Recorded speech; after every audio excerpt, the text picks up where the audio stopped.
Father Sons ఉంటారు.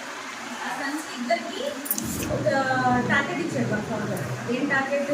అక్కడ బావి ఉంది, వెళ్ళి తెలుసు కదా, ఆ బావిలో నీళ్ళు తోడండి అంటే మొత్తం తోడేసి ఒక డ్రమ్ వేసాడని చెప్తారు. ఇద్దరికి సన్స్కి చెప్తారు. వాళ్ళు ఏమంటారంటే ఒక ఇద్దరు మైండ్ ఒకలాగా ఉండదు కదా, ఇంట్లో ఇద్దరు పిల్లలు ఒకలాగా ఉంటారా? ఉండరు. అయితే ఇద్దరు ఏమనుకున్నారంటే, సరే తను చెప్పాడు కదా పెద్ద తనకి, తనే కష్టపడింది, నాకేమొస్తుంది, మా ఫాదర్ ఏమా అంటే శబాష్ పెట్టాలని మెచ్చుకుంటాడని అనుకున్నారు. అయితే ఒక చిన్నతను ఏం చేశాడంటే లేజీగా వెళ్ళి పడుకుంటాడు. తనే మెచ్చుకొని నేను ఎలా కష్టపడలేదు, అతనే కష్టపడ్డాను వదిలేశాడు అన్నమాట. పెద్ద వాళ్ళు అన్నీ వదిలేశాడు.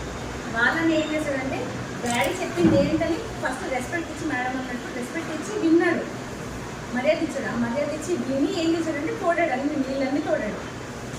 తోడుతూ ఉండగా ఒక 3-4 hours అయిపోయింది. అలా అయిపోయింది కదా, మా డాడీ చెప్పాడు కదా నేను ఎందుకు చేయాలని